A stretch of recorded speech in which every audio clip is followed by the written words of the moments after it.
In the vast, ever-watchful architecture of the internet, we live inside a digital panopticon, a world where every action, every image, and every word can be observed, recorded, and judged by an invisible audience. For one woman, this reality became all too tangible.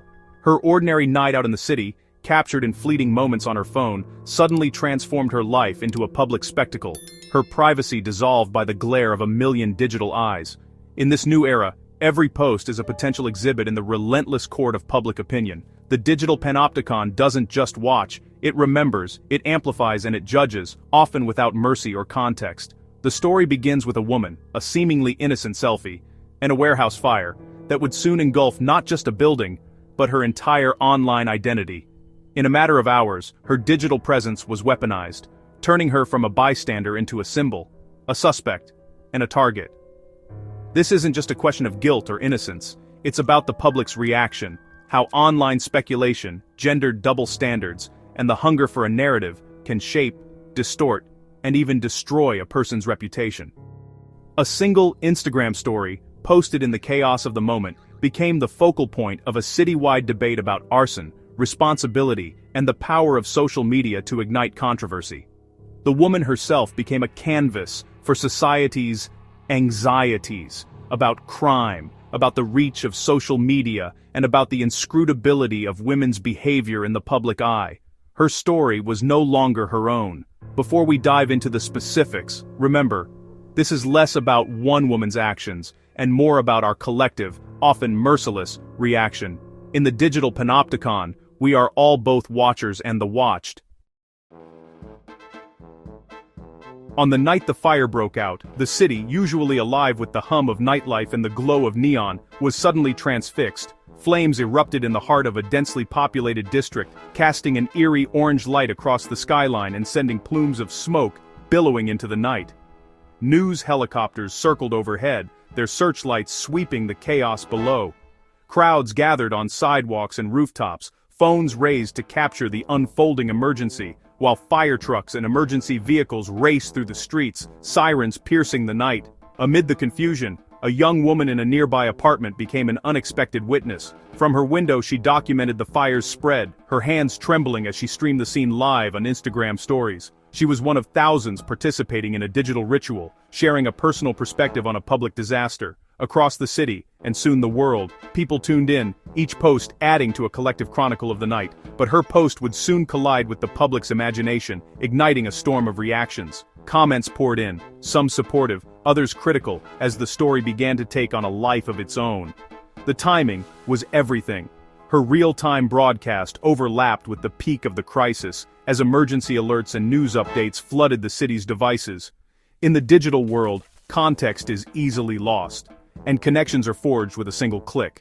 The city's fear and fascination spread just as quickly as the flames. As the city watched the fire, attention soon shifted to a new spectacle, the smiling face of a woman on a tiny screen, her image framed by the inferno behind her. Her post, ordinary in intent, was about to become extraordinary in consequence. Unbeknownst to her, she was at the center of a viral storm. The stage was set for a viral narrative, one that would not only shape public opinion, but also spark a heated debate about responsibility, social media, and the power of a single post.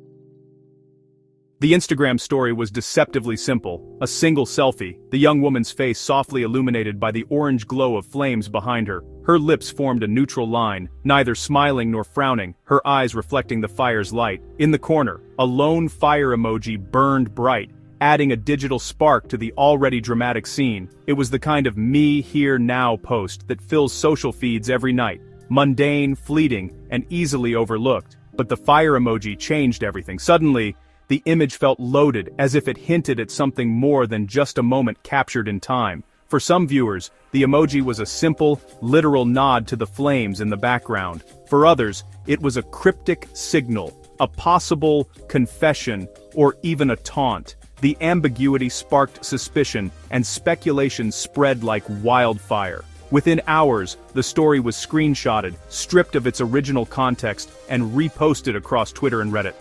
Threads multiplied, each one dissecting the image from a new angle, each share adding fuel to the fire.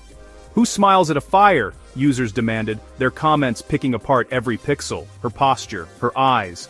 The timing of the post. Amateur sleuths and armchair detectives weighed in, convinced the selfie held hidden meaning. The woman was quickly dubbed Fire Selfie Girl, her image splashed across news broadcasts and online articles. She became a character in a digital drama, her real story lost beneath layers of speculation and sensational headlines. The post went viral, and with it, her personal details were unearthed and shared. The selfie became Exhibit A in a public trial, one with no judge, no jury, and no chance for defense. The internet's power to create and destroy reputations was on full display, an ordinary moment, magnified and distorted until it became something else entirely. Social media blurs timelines, making posts seem like live confessions. A photo uploaded at midnight can look like a real-time admission, even if it was taken hours before. The public conflated her selfie with the act of arson, leaping from correlation to causation. It's a pattern we've seen before. When a tweet about a power outage coincides with a city blackout, or a status update about feeling burned out appears next to news of a fire. Suddenly, coincidence feels like evidence. Platforms encourage snap judgments, leaving no room for ambiguity or context. Algorithms push the most sensational connections to the top, and users fill in the blanks with their own assumptions. In reality, people process crises in many ways. Posting can be a way to witness, not confess. Some share updates to reassure loved ones, others document events as they unfold, and a few simply seek connection in chaos. Instagram stories are fleeting glimpses, often misunderstood when isolated. A single frame, stripped of its before and after, can be twisted into a narrative it was never meant to tell. The viral screenshot erased nuance, fueling a rush to judgment. As the image spread, so did speculation, each share adding another layer of certainty to an unproven story.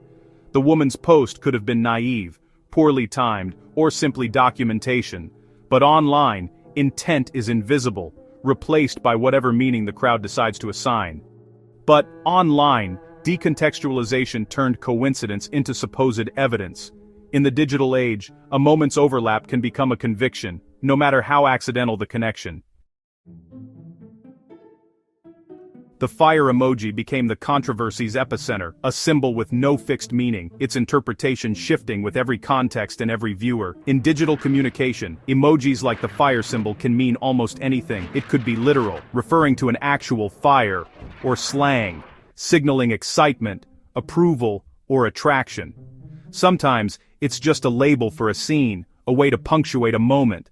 But online, nuance often disappears. Here, the fire emoji was read as a sign of guilt, a celebratory symbol of arson, its meaning flattened by the crowd's assumptions. This harsh reading reflects a broader pattern. Women's digital expressions are policed and misread, their motives assumed to be vain, attention-seeking, or even malevolent. Where a man might be seen as edgy or clever for using the same emoji, she was seen as a criminal, her intent twisted by the lens of public scrutiny. Emojis are inherently ambiguous, designed to add tone or emotion but rarely offering clarity. Their meaning is shaped by context, culture, and the biases of those interpreting them. Yet, in moments of controversy, the crowd often assigns the worst possible meaning. The debate was never truly about the emoji itself, it was about the woman using it, and the narratives people projected onto her. In the digital age, vernacular-like emojis can be weaponized, especially against women, turning ordinary posts into supposed evidence of wrongdoing. The ambiguity that makes emojis playful also makes them dangerous in the court of public opinion. The fire emoji was a blank slate for suspicion, a simple icon, loaded with meaning and ultimately controversy. Social media was the spark, igniting initial suspicion, but it was mainstream media that poured fuel on the fire, transforming a single post into a national controversy. Headlines didn't just report the facts, they framed the woman's post as a shocking transgression, casting her as a central figure in the unfolding drama. Newsrooms prioritized sensational angles, often at the expense of nuance. The same screenshot was recycled across platforms, from TV broadcasts to online articles, reinforcing her image as the story's villain. Each repetition made the accusation feel more credible, even as the facts remained unverified. Media coverage legitimized online speculation, often quoting viral comments or trending hashtags, as if they were evidence. Rarely did these stories include her perspective or question the narrative taking shape. This cycle became self-sustaining. Social media outrage drove news coverage, which in turn amplified the outrage. Each new headline or segment added momentum, making it harder to separate rumor from reality. Her face became inseparable from the fire itself, her identity reduced to a symbol of blame. Yet her own voice, her side of the story, remained almost entirely absent from the conversation. For many outlets, the goal was virality, not accuracy. Sensationalism and speed took priority over careful reporting or balanced coverage. The result was a public narrative built on speculation, laundered through trusted institutions. Each retelling made the story seem more legitimate, even as the original evidence remained thin. Suspicion became a legitimate public concern, regardless of the facts. The mechanisms of modern media, amplification, repetition, and sensational framing, turned a single post into a nationwide debate. While the world debated a selfie, the woman at the center of it all became the unwilling protagonist in a story she never wrote. She endured a relentless torrent of harassment, thousands of strangers dissecting her every move, her intentions, even her character. Her inboxes filled with threats and accusations, her name trended for days, and every notification brought a new wave of anxiety. Her life was dissected by strangers, her privacy shattered, her story twisted and retold by people who had never met her. Doxing followed, her employer was targeted, her workplace review bombed, and her professional reputation put at risk. The goal wasn't just disapproval, but punishment, an online mob demanding consequences. Eager for public shaming, she withdrew from her community, feeling the weight of judgment from both strangers and people she once trusted. The psychological toll was immense. Fear, helplessness, and trauma became her daily reality. She struggled to sleep, to eat, to feel safe in her own home.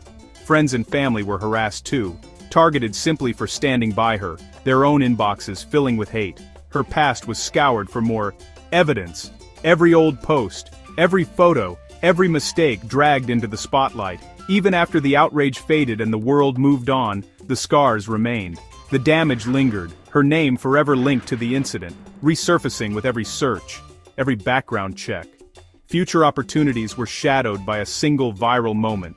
Doors closed before she could even explain. The human cost of a viral narrative is lasting and deeply unfair. Lives upended, stories rewritten, and the pain echoing long after the world has stopped watching.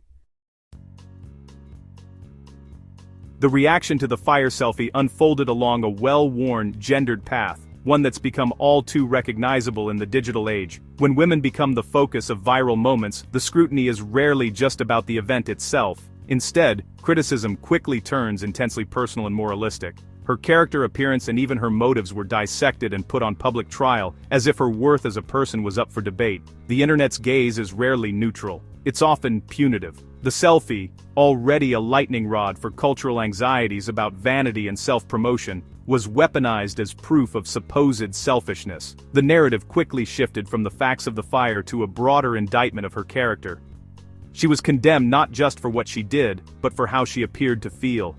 The demand was clear: perform the correct emotional script or face public outrage. Any deviation from expected displays of fear, remorse, or sadness became further evidence against her. As the backlash intensified, harassment took on a distinctly gendered and sexualized tone. The goal was not just to criticize, but to shame and silence her, reminding her, and others, of the risks women face when they step into the public eye online. This impulse to drive women offline echoes ancient forms of social punishment, public shaming, ostracism, and the policing of women's behavior. Social media has simply given these old patterns new tools and a much larger audience. Her real crime was ambiguity. She didn't fit neatly into the expected narrative. In a world that demands certainty and clear-cut villains, her refusal to perform a prescribed role made her an easy target for projection and suspicion. Sensationalist media coverage only amplified the outrage, filling in the blanks with the worst possible assumptions. The public, primed by scandal and speculation, was quick to judge and slow to question the narrative being constructed. In the end, her story became a cautionary tale, not about fire safety, but about the perilous consequences of being a woman online. The familiar script of online scrutiny leaves lasting scars, shaping not just individual lives, but the boundaries of public participation for women everywhere. Turning a woman's social media post into a criminal narrative is a destructive reflex, one that's become all too common in our digital age. We often forget that behind every post is a real person, with a life far more complex than a single image or caption can reveal. We crave simple villains, and a poorly timed selfie provides one. But what if, instead of rushing to judgment, we pause to consider the full story? For example, before commenting, ask yourself, do I know what happened before or after this moment? Am I missing crucial context? The cost of instant outrage is tremendous. It erodes empathy, damages reputations, and can even lead to real-world harm. Consider the emotional toll on those targeted: anxiety, isolation, and sometimes even threats to their safety. To foster digital empathy, we must build new habits. Pause before sharing, reflect on your own biases, research the facts, respond with kindness or, sometimes, not at all. Ask, would I say this to someone's face? Social media is designed for impulsive reactions. Resisting that urge is an act of digital citizenship. Try setting a rule. Wait 5 minutes before posting a comment on a controversial topic. Discuss your thoughts offline with someone you trust. Digital empathy means extending the charity of interpretation, assuming good intentions, recognizing ambiguity, and reaching out privately if you have concerns. Support others with positive comments or simply listen. Remember, viral narratives are always incomplete and often distorted. Before sharing, ask, who benefits from this story going viral? What might be missing? The story isn't just about a fire or a selfie. It's about our relationship with technology, with information, and with each other. We shape the digital world with every click, comment, and share. We can choose thoughtfulness and restraint, or continue the cycle of instant condemnation. Next time, try reaching out privately, or simply choosing silence over outrage. The verdict of the crowd should not be the final word. Each of us has the power to foster a more compassionate, thoughtful digital world, one post at a time.